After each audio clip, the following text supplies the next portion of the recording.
In 1928, Sir Frederick Griffith, while working with the bacteria Streptococcus pneumoniae, found out that the bacteria exist in the two strains, R strain and S strain.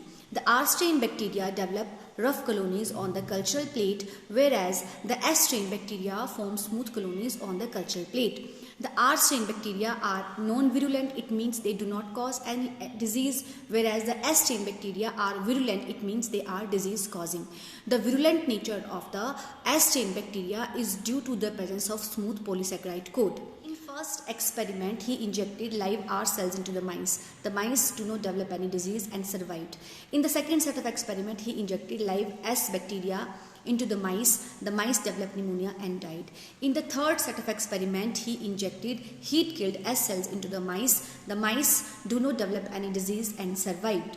Whereas in the fourth set of experiment, where he injected live R cells mixed with the heat-killed S cells, and to his surprise, the mice developed pneumonia and died. From this experiment, he concluded that there is some transforming principle which is transferred from the heat-killed S cells to the live R cells and enable them to synthesize smooth polysaccharide coat. As a result of this, the mice developed pneumonia and died. This transforming principle must be some genetic material. However, the biochemical characterization of transforming principle was not confirmed by his experiment.